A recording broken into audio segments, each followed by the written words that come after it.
selama Pak Alni menjabat sebagai koordinator revisi penyelesaian sengketa, kita pengen tahu apa sih penyelesaian sengketa di Bawaslu. Karena kan masyarakat sangat familiar sekali dengan sengketa. Ada sengketa tanah, ada sengketa lahan ya. Terus juga sengketa-sengketa lainnya. Nah di pemilu itu bentuk sengketanya bagaimana itu Pak Alni? Silakan mohon dijelaskan dulu. Baik, terima kasih Pak Hamdan. Halo semuanya. Sengketa ya.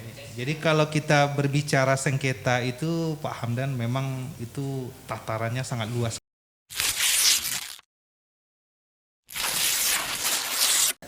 Assalamualaikum warahmatullahi wabarakatuh. Selamat siang dan jumpa lagi dengan Pojok Pengawasan Podcast Bawaslu Kabupaten Tanah Datar.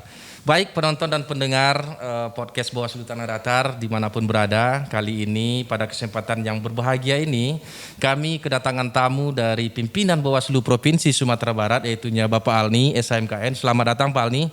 Ya, terima kasih Pak. Kabarnya alhamdulillah sehat ya? Alhamdulillah sehat-sehat. Baik, terima kasih Pak. Sekedar diketahui, beliau ini adalah koordinator divisi penyelesaian sengketa Bawaslu Provinsi Sumatera Barat. Nah, pada episode yang kedua ini nanti kita akan berbicara dengan beliau membahas tentang apa sih itu penyelesaian sengketa di Bawaslu. Nah, sebelum kita mengajukan pertanyaan-pertanyaan kepada beliau, mungkin saya memperkenalkan beliau dulu kepada Bapak Ibu semua, sahabat Bawaslu semua. Beliau ini sebelum di Bawaslu Provinsi Sumatera Barat yaitunya adalah salah satu komisioner KPU Tanah Datar 3 periode. 3 periode ini dimulai dari tahun 2003 sampai tahun 2017 kalau tidak salah ya Pak Alni ya. 2017 di KPU Kabupaten Tanah Datar. Nah sekarang di Bawaslu Provinsi Sumatera Barat hampir 5 tahun, artinya 1 periode. Nah artinya dari segi pengalaman beliau ini bukan orang baru lagi di dunia penyelenggaraan pemilu ya. Artinya beliau ini sudah termasuk guru lah atau senior. Bahkan saya sendiri salah satu fans beliau gitu ya. Dan murid beliau. Karena memang ketika beliau di KPU saya juga sudah aktif sebagai salah satu penyelenggara di Panwaslu pada waktu itu pada tahun 2015. Baik, untuk tidak memperpanjang ini mukaddimah ya untuk sesi wawancara ini kita mintakan dulu tanggapan dari beliau ini tentang sengketa karena beliau membidangi divisi penyelesaian sengketa di Bawaslu Provinsi Sumatera Barat. Pak Alni, mungkin ini kita butuh karena ini adalah podcastnya untuk edukasi juga kepada masyarakat khususnya di Bawaslu di Kabupaten Tanah Datar.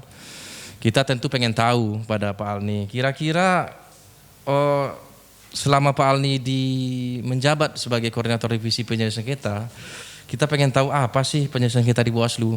Karena kan masyarakat sangat familiar sekali dengan sengketa. Ada sengketa tanah, ada sengketa lahan ya. Terus juga sengketa-sengketa lainnya. Nah di pemilu itu bentuk sengketanya bagaimana itu Pak Alni? Silakan mohon dijelaskan dulu. Baik, terima kasih Pak Hamdan. Halo semuanya. Sengketa ya. Jadi kalau kita berbicara sengketa itu Pak Hamdan memang itu tatarannya sangat luas sekali. Iya. Bisa sengketa tanah, sengketa keluarga, sengketa suami istri dan sebagainya. Tapi kalau dari segi penyelenggaraan pemilu, memang undang-undang sudah menegaskan ada penyelenggara pemilu. Penyelenggara pemilu itu dibebankan kepada 3 lembaga. Ada KPU-nya, ada Bawaslu-nya, dan ada DKPP-nya. Yeah. Kalau bicara Bawaslu, salah satu peran dan fungsi Bawaslu itu adalah melakukan proses pengawasan tahapan pemilu atau pemilihan, melakukan proses penanganan pelanggaran dan penyelesaian sengketa. Jadi sudah termaktub dalam undang-undang bahwasanya peran Bawaslu itu salah satunya adalah melakukan proses penyelesaian sengketa. Lantas sengketa apa sih yang akan diselesaikan oleh pengawas pemilu? Apakah masuk sengketa rumah tangga, sengketa tanah dan sebagainya? Sengketa yang diterangkan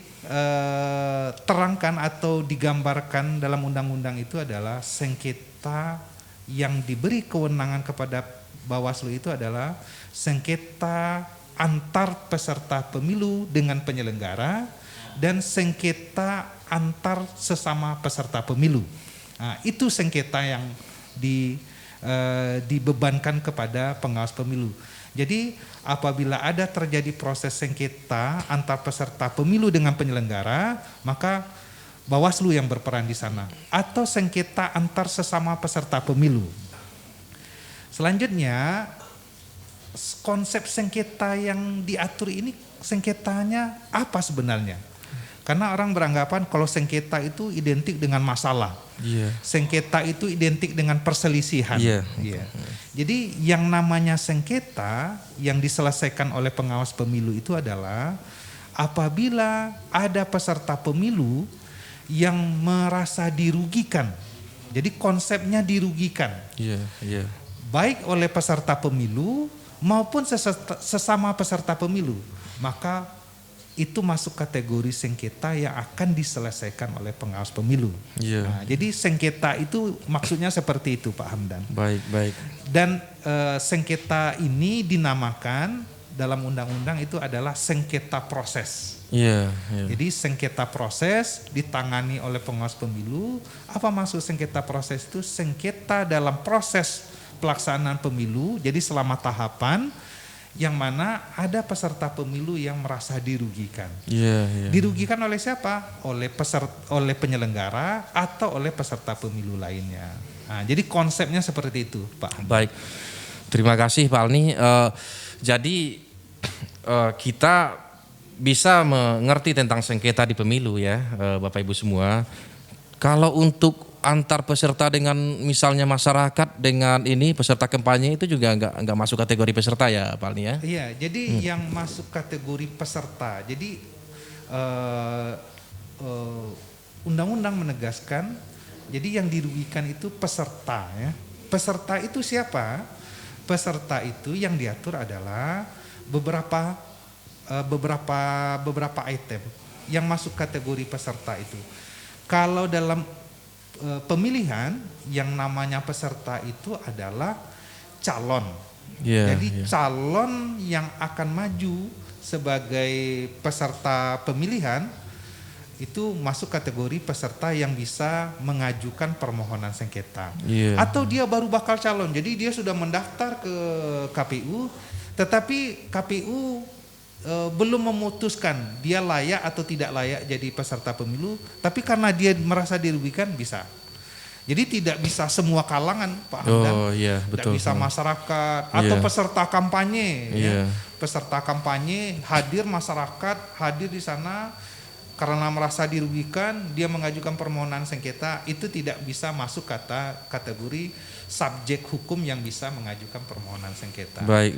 Kalau pemilu peserta yang masuk kategori bisa mengajukan permohonan sengketa itu bisa partai politik peserta pemilunya, calon anggota dewannya. Kalau untuk pemilihan presiden, bakal calon presiden atau calon presiden yang sudah ditetapkan itu masuk kategori peserta. Termasuk juga calon DPD ya Pak Alni ya? Calon DPD bisa masuk kategori peserta pemilu yang bisa mengajukan permohonan sengketa. Baik, terima kasih Pak Alni. Ini memang untuk sengketa pemilu memang agak berbeda ya Bapak Ibu semua, sahabat Bawaslu. Jadi ada mekanismenya di situ dari jabaran dari Pak Alni tadi. Sedikit Pak Alni, karena Pak Alni kan ini koordinator divisi penyelesaian sengketa di provinsi. Kira-kira yang menjadi tugas dan kewenangan Pak Alni selama ini ketika menjadi komisioner Bawaslu di provinsi terhadap divisi ini bagaimana? Bisa diceritakan nggak sedikit? Misalnya terhadap proses pilkada kemarin atau terhadap pemilu 2019 kemarin, begitu Pak Alni. Jadi begini Pak Hamdan, sebenarnya divisi ini memang diatur dalam peraturan Bawaslu berkaitan dengan organisasi penyelenggara pemilu, khususnya pengawas pemilu. Memang di setiap kelembagaan kita, baik itu Bawaslu, Bawaslu Provinsi, Bawaslu Kabupaten Kota, itu diatur beberapa bidang, yang mana bidang-bidang ini disebut divisi dan ada koordinatornya. Kalau kita di Bawaslu Provinsi terbagi karena kita ada 5 anggota, ada 5 divisi di sana. Kebetulan saya memegang divisi penyelesaian sengketa. Tetapi ini substansinya pekerjaan yang akan kita koordinir itu tidak hanya sengketa saja, secara kelembagaan tugas-tugas lembaga itu kita bertanggung jawab semuanya. Misalkan dalam proses pengawasan tahapan kita melakukan tugas itu, melakukan proses penanganan pelanggaran kita juga, termasuk menyelesaikan sengketa. Tetapi untuk lebih terkoordinirnya dan tersistematisnya pekerjaan ini, koordinator akan bertanggung jawab terhadap proses-proses penyelesaian sengketa di lembaga ini. Misalkan saya koordinator penyelesaian sengketa di Bawaslu Provinsi, maka pemegang peran utama untuk proses sengketa itu ada di koordinator sengketa. Oh begitu ya. Tidak hanya di lembaga Bawaslu Provinsi saja, kita juga punya tugas pembinaan ke jajaran di bawah kita. Bawaslu Kabupaten Kota. Jadi Bawaslu Kabupaten Kota, Bawaslu yang merupakan struktur di bawah kita, maka kita melakukan proses pembinaan, proses peningkatan kapasitas, termasuk proses evaluasi dan pertanggungjawaban pekerjaan-pekerjaan mereka secara umum. Jadi proses sengketa di provinsi maupun di seluruh wilayah kabupaten kota di Sumatera Barat, kita pegang peran untuk mempertanggungjawabi secara substansi. Kalau boleh tahu untuk pilkada kemarin 2020 ada permohonan sengketa nggak Pak Alni untuk ini di Bawaslu Provinsi Sumatera Barat? Jadi kalau untuk pemilu ya ini 2019 termasuk kita pemegang rekor nih. Iya, luar biasa. Luar biasa Bawaslu Provinsi Sumatera Barat. Se-Sumatera Barat ya. Iya, kita patut bangga lah. Di Sumatera Barat ini permohonan sengketa ini ada 46 permohonan sengketa. Untuk pemilu 2019 ya Pak Alni ya? 2019. Kita kalah sedikit dari Papua ya. Papua, lebih banyak Papua lagi ya. Papua itu puluhan ya. Sampai lebih 100 ya permohonan kita. Tapi dari 46 itu, karena 46 itu kan ada proses permohonan.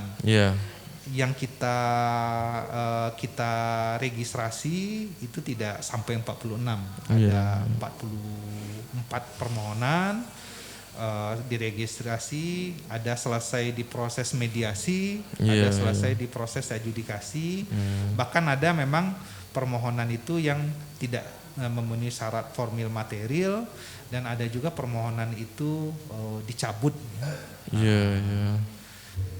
Jadi kalau sampai putusan itu yang tercapai kesepakatan dalam proses mediasi ada 21 dan 22 itu ada putusan di proses adjudikasi. Ya menarik juga nih. Ini beda mediasi dengan adjudikasi ini seperti apa nih Pak Alni supaya tahu juga lah masyarakat kita ya. Kawan-kawan semuanya, sahabat-sahabat Bawaslu, jadi sengketa ini itu merupakan bagian dari rumah penyelesaian masalah. Penyelesaian masalah. Tentu kalau kita memasuki rumah itu ada tahapan-tahapannya, mulai masuk dari pintu, setelah itu masuk ke ruangan tengah, ruangan tamu, ke ruang tengah. Sengketa seperti itu juga. Ada masuk permohonan, setelah masuk permohonan itu apa yang akan kita lakukan atau proses apa lagi yang akan dilaksanakan setelah adanya permohonan sengketa tadi. Jadi ada peserta pemilu mengajukan permohonan sengketa, nanti di Bawaslu permohonan itu semuanya diterima. Nanti setelah diterima baru diverifikasi apakah terpenuhi syarat formil dan materialnya. Apabila terpenuhi syarat formil dan materialnya, setelah itu baru masuk proses berikutnya. Apa proses berikutnya adalah melakukan mediasi, mempertemukan para pihak dulu. Jadi pihak pemohonnya dipertemukan, pihak termohon itu pihak yang dianggap oleh pemohon itu merugikan yang bersangkutan, itu dipertemukan. Kalau misalkan sengketa peserta pemilu dengan penyelenggara, maka pemohonnya peserta pemilu kita pertemukan dengan KPU-nya. Dalam forumnya forum legal resmi ya. Apa forum yang pertama itu? Forum pertama itu namanya mediasi. Musyawarah. Iya, iya. Mediasi itu adalah musyawarah untuk mencapai kesepakatan. Jadi Ya. konsepnya bermusyawarah kita dulu. Musyawarah ya. Memang Itu yang memimpin musyawarahnya itu siapa kira-kira? kalau yang memimpin musyawarah tetap pengawas pemilunya, Oh, tetap Bawaslunya. Bawaslunya juga ya. Kalau sengketanya di provinsi, maka Bawaslu provinsinya yang memimpin begitu. musyawarah. Nanti pesertanya itu, musyawarah itu adalah pemohonnya, termohonnya. Nanti dalam musyawarah itu kita gambarkan ya, kita akan meminta para pihak untuk menyampaikan apa sebenarnya pokok-pokok masalahnya, apa uraian peristiwanya. Atau setelah itu kalau sudah disampaikan kedua belah pihak, apa bentuk solusi yang diinginkan oleh para pihak. Kalau sudah tergambar solusi, kira-kira dari solusi masing-masing pihak itu, apa yang bisa disepakati. Maka tujuan akhirnya sebenarnya mediasi itu adalah mencari kesepakatan di antara para pihak. Iya. Itu mediasi. Tetapi kalau dalam mediasi ini tidak berhasil nih Pak Hamdan, maka proses sengketa berikutnya berlanjut. Berlanjut ya? Iya. Apa kelanjutannya? Kelanjutannya adalah proses adjudikasi namanya. Adjudikasi. Ini kalau di bahasa Indonesia kan itu seperti apa kira-kira, Pak? Proses adjudikasi ini musyawarah terbuka. Oh, terbuka ya. Kita dalam yang tadi tertutup ya? Tadi mediasi itu musyawarah tertutup. Tertutup. Kalau adjudikasi itu musyawarah terbuka. Terbuka. Walaupun bahasa hukum adjudikasi itu kan proses persidangan. Persidangan ya. Persidangan terbuka ya. Iya, persidangan terbuka. Dalam proses adjudikasi ini atau musyawarah terbuka ini, maka kita menghadirkan juga seluruh pihak. Oh, seluruh pihak dihadirkan pihak lagi. Pemohon, termohon. Apa agenda dalam adjudikasi itu?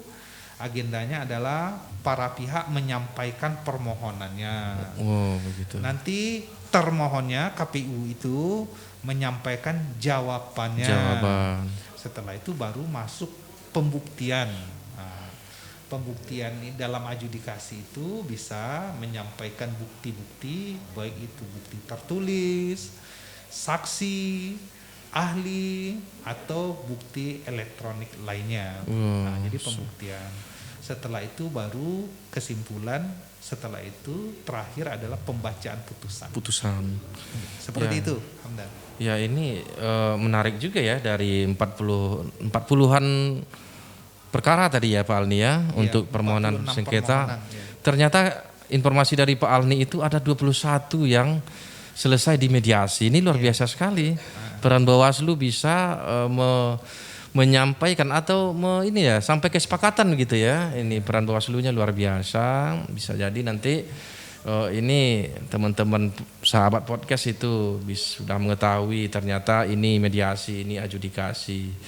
Nah, kira-kira Pak Alni dalam penyelesaian sengketa ini kan pasti banyak yang sudah dilalui oleh Pak Alni selaku Kordifnya ya. Kordifnya tadi juga sudah disampaikan, tidak hanya membidangi penyelesaian sengketa saja, tapi ikut juga untuk kegiatan-kegiatan lainnya atau pleno untuk kegiatan-kegiatan lainnya Pak Alni ya. Nah, ini suka dan dukanya ini ada nggak kira? Atau duka dan duka saja mungkin yang terasa? Nggak ada sukanya mungkin Pak Alni ya? Ada juga lah ya sukanya mungkin ya.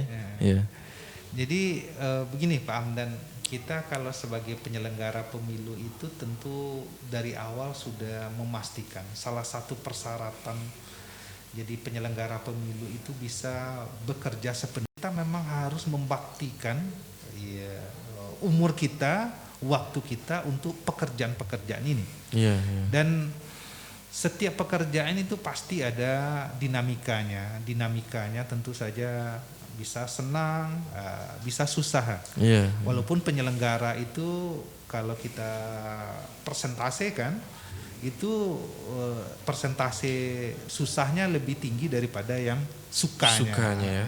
Tapi karena kalau itu sebagai konsekuensi pekerjaan pasti harus kita hadapi.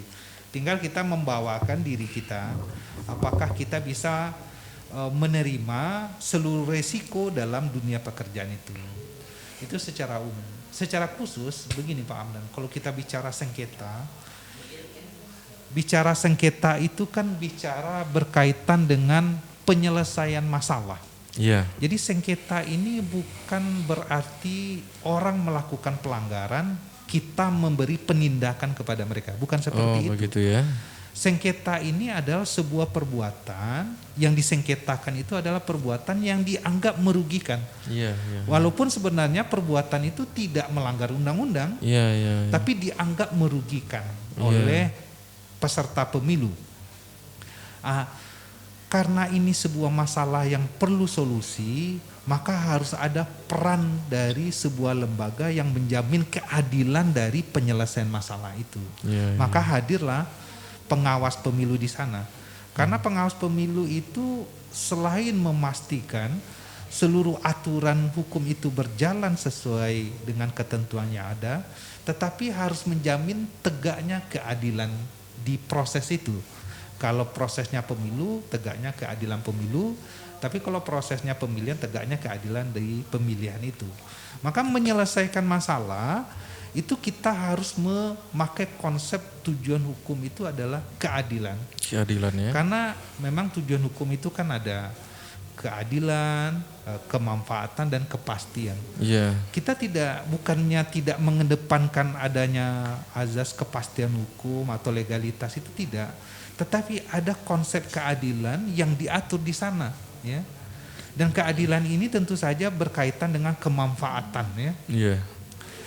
Apa kaitan keadilan dan kemanfaatan ini? Itu mengacu kepada konstitusi yang garisnya adalah terjaminnya hak dasar dari masyarakat, hak dasar dari warga negara. Iya. Dia diberi kebebasan, diberi untuk ruang untuk memilih dan dipilih. Betul, Pak. Oleh sebab itu dalam sengketa kita harus memerankan dan mengedepankan keadilan itu. Jadi seperti itu, Pak Hamdan. Baik, terima kasih. Nah ini Bapak Ibu semua, kita kan tahu nih di 2021 ini kan tahapan pilkadanya kan sudah selesai untuk pilkada 2020.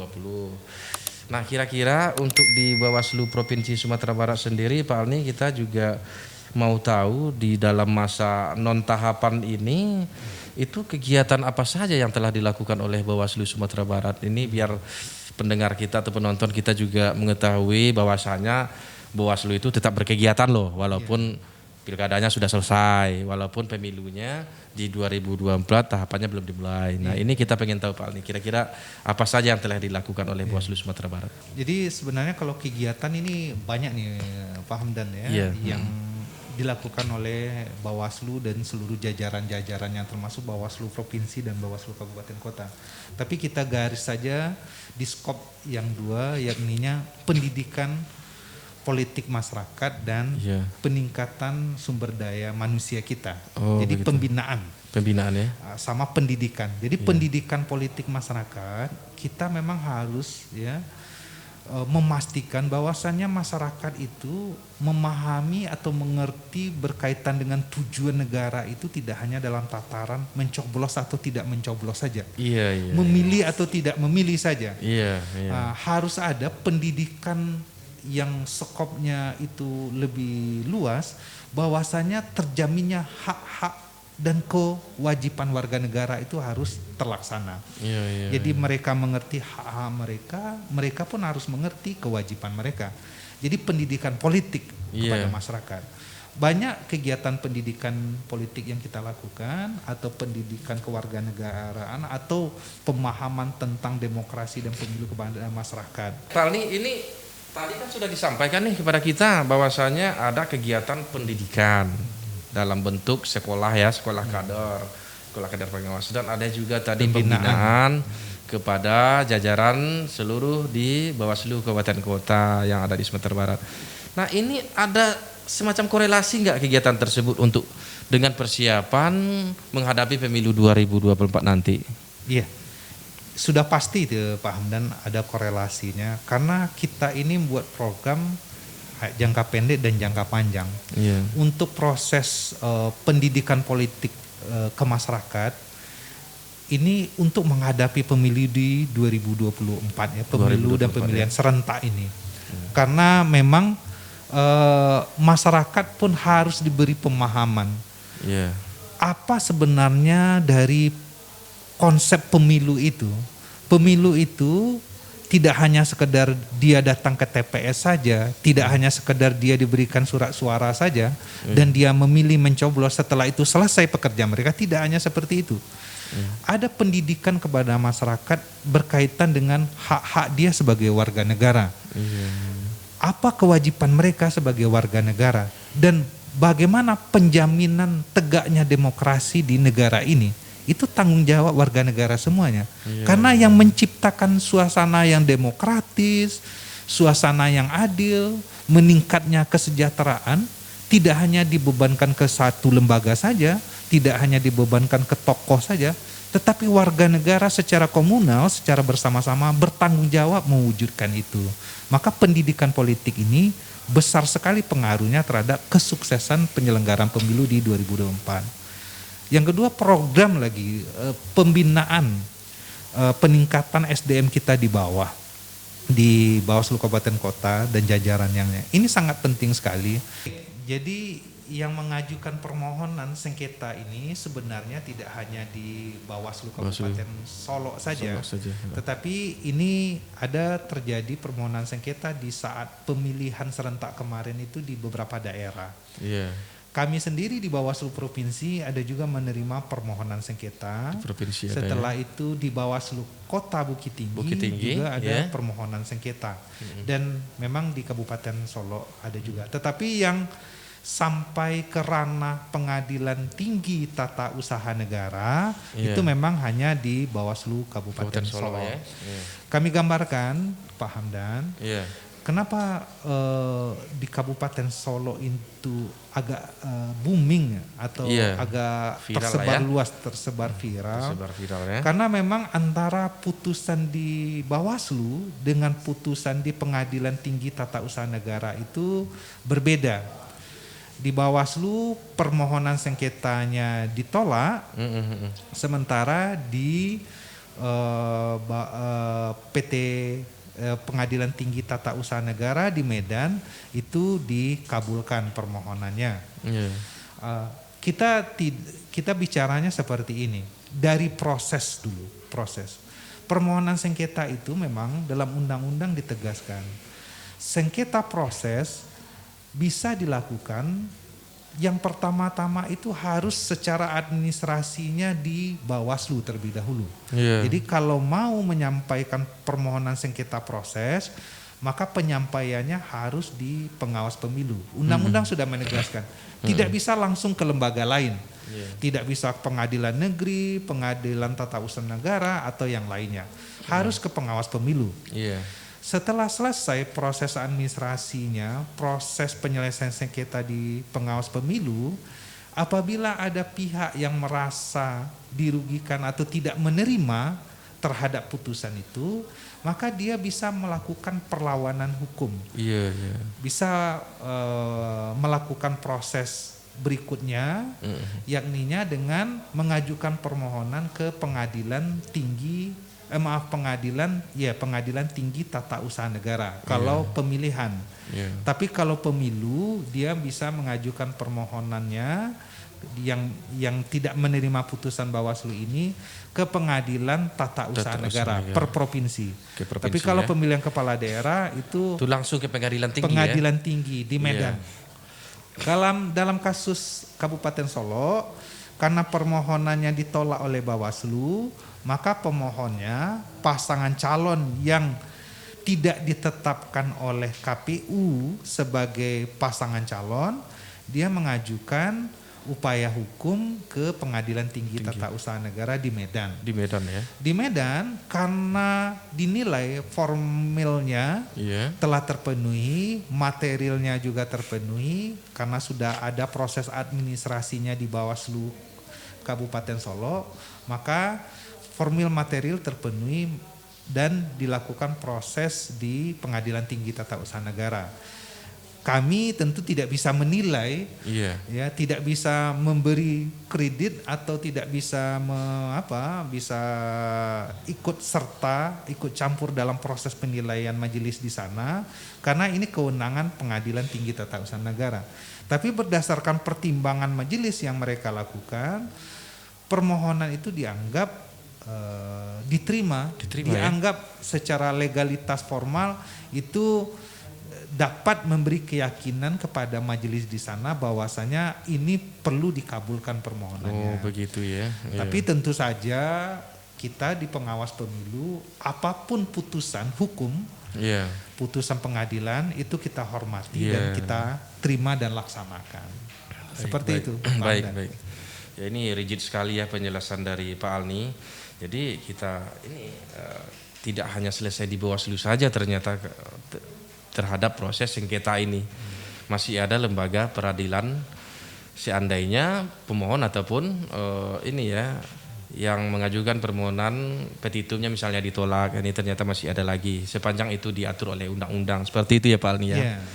Nah ini lagi Pak Alni terhadap proses mediasi di kabupaten kota itu tadi Pak Alni juga sudah bicarakan banyak yang tercapai kesepakatan. Ini kira-kira kalau dalam sebuah proses mediasi memungkinkan enggak itu ada semacam kaukus atau misalnya ternyata di warung-warung kopi di luar ini pemohon dan termohon ini ternyata sudah ngopi bareng gitu ya. Sampai di Bawaslu itu sudah sepakat semua. Ini bagaimana kira-kira? Ini Bawaslu bagaimana menanggapi seperti ini? Baik, jadi forum mempertemukan pihak itu memang namanya mediasi.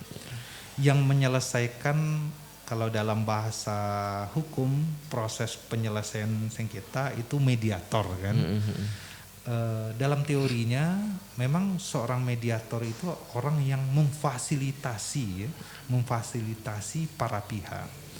Dan dalam praktek umum mediator ini dalam melakukan proses mediasi memang dibuka peluang adanya pertemuan dengan para pihak ya.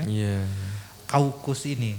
Jadi pertemuan dengan pihak di luar forum mediasi, kaukus, pihaknya bertemu mencari jalan atau mencari solusi, dengan pihak lain juga bertemu di momen yang berbeda mencari solusi, setelah itu baru di forum bersama. Dalam konsep seorang mediator bekerja itu sebenarnya disahkan. Tapi dalam peraturan Bawaslu kita itu tidak mengatur konsep seperti itu.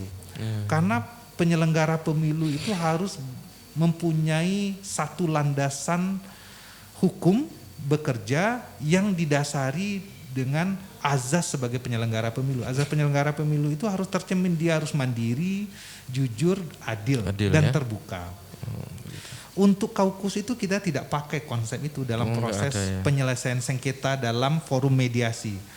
Hanya kita dalam forum bersama semuanya saja ya? Mencari solusi bersama, mencari kesepakatan bersama. Jadi tidak mungkin. Bahkan dalam aturan kita, dalam etika kita, selama proses mediasi kita tidak bisa bertemu dengan para pihak di luar forum yang ditetapkan oleh undang-undang.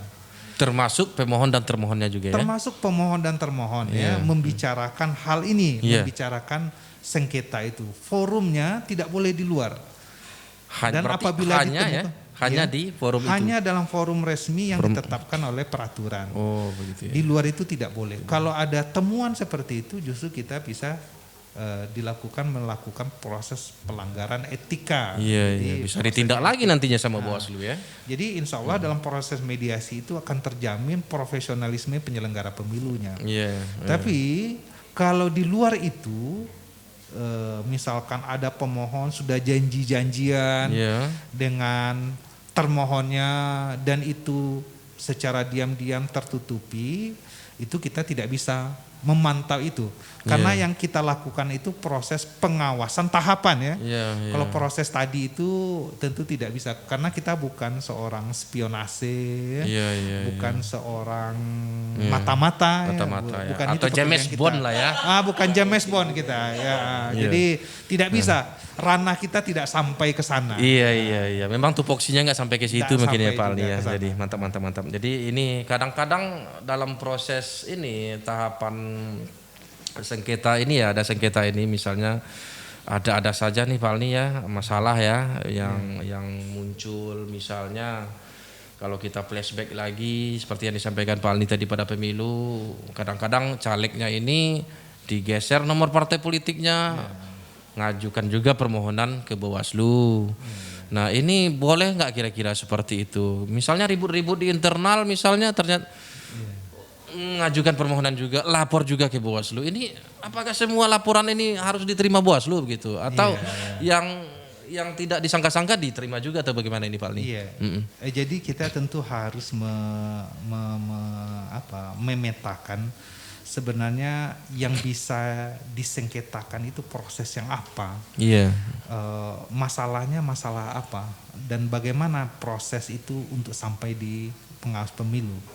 Jadi yang akan menjadi objek sengketa itu, objek itu sesuatu yang dipermasalahkan ya. Yang jadi objek sengketa itu berkaitan dengan keputusan. Keputusan ya. Keputusan siapa? Keputusan penyelenggara pemilu, KPU dan jajarannya.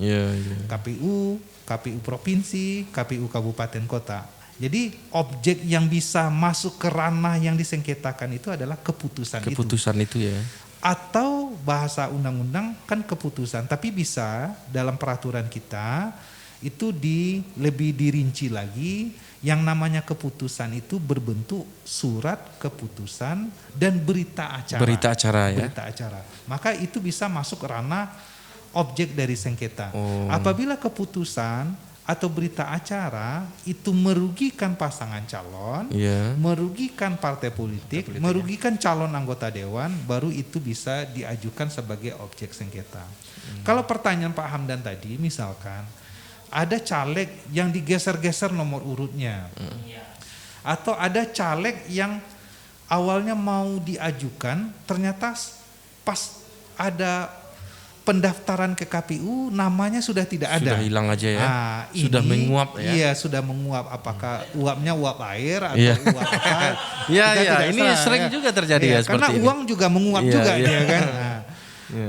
Kalau berkaitan dengan problemnya seperti itu tidak masuk ranah sengketa. Tidak masuk lah ya. Bisa saja itu permasalahan di internal partai. Diselesaikan di partai. Tapi bisa juga ternyata ada juga itu unsur-unsur pidana misalkan, menyebabkan adanya dugaan pelanggaran pidana, itu prosesnya di proses penanganan pelanggaran. Atau bisa saja itu apabila terjadi kesalahan-kesalahan administrasi dari KPU misalnya, atau dari partai politiknya, itu bisa proses penanganan pelanggaran administrasi. Jadi tidak masuk berarti bisa dikelompokkan lah ya. Misalnya kalau seandainya ada yang lapor ternyata masuknya bukan sengketa. Ini masuknya kayak ini pelanggaran, dugaan pelanggaran administrasi misalnya. Berarti Bawaslu bisa menilai itu ya Pak Alni ya. Betul. Baik. Mungkin ini sudah sangat panjang ya. Jadi ini kita silakan nanti sahabat Bawaslu semuanya, podcast Bawaslu Tanah Datar untuk komen ataupun ini silakan masukkan saja ya. Nah ini Pak Alni, kita kan sama-sama lihat di televisi nih ya, bahwasanya untuk penyelenggara di tingkat pusat atau RI sudah dibentuk panitia seleksinya, tim selnya lah ya, baik di KPU maupun di Bawaslu. Ini dengan prestasi Pak Alni 3 periode di kabupaten, sudah 1 periode di provinsi, ini ada tertarik nggak untuk naik kelas nih ke Bawaslu RI atau KPU RI di Jakarta ini? Kira-kira mohon sedikit informasi, bocoran lah kepada kita ya. Ini sedikit bocoran supaya sahabat Bawaslu juga ingin mengetahui ini. Baik, jadi Pak Hamdan, saya sedikit menjelaskan berkaitan dengan pertama dulu prestasi. Prestasi ini sebenarnya tidak bisa diukur dari ukuran-ukuran yang jelas ya. Karena prestasi ini kadangkala itu dinilai dari banyak faktor ya. misalkan itu pun selain banyak faktor tergantung orang menilai juga. Iya, iya. Kalau saya melihat ukuran prestasi itu tidak hanya berkaitan dengan rentang waktu dia menjabat. Yeah. Kalau dianggap dia sudah menjabat 1 kali, 2 kali, atau 3 kali, itu dianggap sudah berprestasi. Tidak seperti itu. Iya. Kalau rentang waktu dia menjabat itu sebenarnya saya melihat itu rezeki dari Allah itu. Iya. Karena rezeki itu pasti ditentukan semuanya oleh Allah. Apapun bentuk usaha kita, kalau rezeki kita ternyata tidak di sana, maka tidak tercapai juga. Iya. Jadi durasi lamanya menjabat itu sebenarnya itu rezeki dari Allah. Rezeki, Jadi ya. ditentukan. Sudah ketetapan Allah seperti Allah itu. sudah Iya. menentukan itu. Jadi itu bukan bentuk prestasi saya, Iya. masih amanah dari Allah. Yang kedua berkaitan dengan pengalaman. Pengalaman kita memang sudah ada semenjak pertama KPU dibentuk pasca reformasi di 2003, kami di Tanah Datar. Setelah itu di 2017 masuk kepada pengawas pemilu. Saya pikir pengalaman kita sebagai penyelenggara teknis dan pengawas teknis itu sangat berbeda sekali. Ranahnya sangat berbeda sekali. Satu sisi memang kalau kita penyelenggara teknis, kita memang lebih dominan di hal-hal pekerjaan langsung di seluruh tahapan. Kalau ada pemutakhiran data pemilih, maka kita bekerja langsung di tahapan itu. Ya. Teknisnya, mulai dari menyusun A, menyusun B, membagi A, membagi B, menentukan A, menentukan B. B itu pekerjaan itu yang kita geluti. Tapi kalau pengawas pemilu, kita lebih banyak memastikan apa yang dikerjakan oleh orang lain itu harus sesuai dengan ketentuan hukum yang ada. Tidak hanya undang-undang, tetapi juga keputusan KPU, peraturan KPU, peraturan Bawaslu, termasuk menjamin etika mereka. Nah, jadi halnya memang agak berbeda. Kalau kita sudah punya pengalaman itu, maka tentu kita berharap tidak hanya saya pribadi, tetapi orang yang punya pengalaman seperti itu, pemahaman terhadap pelaksanaan pemilu itu lebih komprehensif dia. Nah, apa tujuan pemahaman kita lebih komprehensif? Agar ke depan apapun posisi kita lebih profesional dalam bidang itu. Profesional itu adalah orang yang memang mampu mengerjakan pekerjaan sesuai dengan ketentuan hukum yang mengatur posisi itu. Itu yang menyebabkan orang profesional. Bisa saja di satu sisi dia pintar mengerjakan pekerjaan ini, tetapi di satu sisi lain yang bersangkutan tidak pintar mengerjakan pekerjaan ini. Tentu dia tidak profesional, tapi kalau profesional itu yang saya sampaikan tadi. Selanjutnya berkaitan dengan masa depan ini ya, ini kan masa depan ini. Masa depan. Iya, karena nanti kan untuk ke depan ini. Sekarang ini kan memang sudah masuknya ranah pergantian periodisasi penyelenggara, khususnya di Bawaslu dan KPU RI. Karena memang 6 bulan sebelum berakhir masa jabatan sudah harus terbentuk panitia tim selnya, dan sudah terbentuk, bahkan sudah mengumumkan rekrutmen Bawaslu dan KPU ya. Kalau saya sendiri, saya pikir memang tidak bisa juga saya memastikan atau menggambarkan bahwasanya saya harus jadi anggota KPU, harus jadi anggota Bawaslu. Tapi kalau keinginan pribadi, tentu ada ya motivasi, tentu ada motivasi berjenjang karir di penyelenggara pemilu. Berjenjang karir itu tentu saja ada peningkatan tanggung jawab ya. Kalau dulu dari kabupaten, sekarang ke provinsi, dan bisa saja itu kan tanggung jawabnya sudah berbeda dan bisa saja naik tingkatan. Tapi semuanya itu adalah ketentuan dari Allah Subhanahu wa taala. Saya sudah sampaikan tadi, masa jabatan itu bukan hanya di prestasi, tapi ditentukan oleh rezeki dari Allah. Ketetapan itu jawaban Allah ya. saya, Pak. Artinya korelasi antara prestasi dengan durasi itu harus datangnya dari Allah ya. Harus datangnya semuanya dari Allah. Ini sebuah konklusi yang sangat luar biasa sekali di bulan yang penuh berkah ini, sahabat podcast Bawaslu. Bahwasanya semuanya itu ketentuannya dari Allah. Tapi kita sudah tahu sendiri tadi bahwasanya keinginan mungkin Pak Alni ada, kata beliau. Kita lihat saja nanti kalau seandainya muncul nama beliau nanti di pengumuman oleh tim sel ya pada pendaftarannya, ya berarti kita doakanlah Pak Alni untuk naik ke jenjang yang berikutnya. Nah mungkin ini karena sudah kita di penghujung waktu nih Pak Alni, kita kan podcast Bawaslu Tanah Datar ini kemarin sudah meluncurkan episode pertama, ini episode kedua. Suatu kehormatan bagi kami Pak Alni selaku pimpinan Bawaslu Provinsi yang hadir. Ini apa kira-kira saran dan masukan Pak Alni ini. Tapi sebelum itu saya ada pertanyaan yang lupa. Ya terhadap sengketa ini. Ini kan dari sekian waktu atau panjangnya yang sudah Pak Alni lakukan bersama pimpinan lainnya di Bawaslu Provinsi, tentu ada semacam kekurangan ya atau evaluasi. Kira-kira apa bentuk evaluasinya untuk perbaikan nanti menghadapi pemilu serentak di 2024? Baik. Jadi begini, Hamdan, kalau sengketa ini itu tujuan akhir dari proses sengketa itu kita kan melahirkan putusan. Putusan ya? Iya, putusan. Apapun prosesnya, apakah selesai di proses mediasi atau selesai di proses adjudikasi, itu harus ada putusan. Salah satu evaluasi kita atau boleh dikatakan keinginan kita ke depan dalam pembuatan putusan ini, memang pengawas pemilu, Bawaslu-nya apapun tingkatannya betul-betul memegang teguh azas sebagai penyelenggara pemilu ya. Yang pertama, dia harus mandiri, dia harus jujur, dia harus adil, dia harus tertib ya.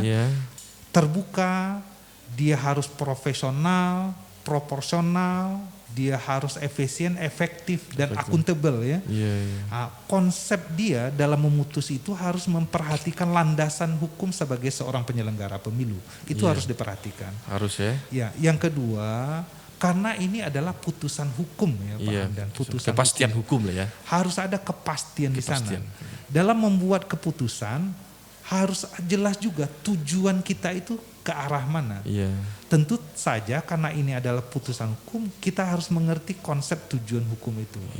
Harus ada kepastiannya di sana, harus ada kemanfaatan di sana, harus ada keadilannya di sana. Ya.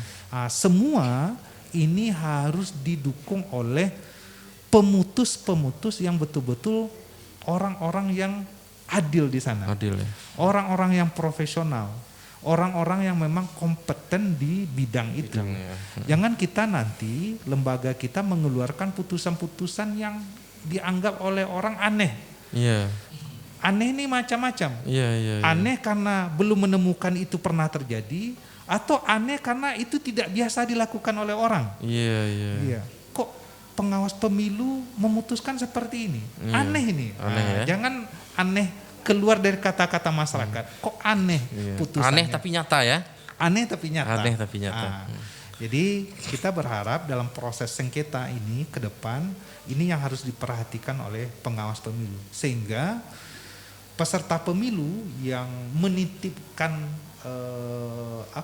kepercayaannya kepada lembaga kita merasa diperlakukan, merasa dilayani dan diapakan secara betul-betul manusiawi ya, betul-betul terjamin hak azazi mereka dan terlayani dengan baik.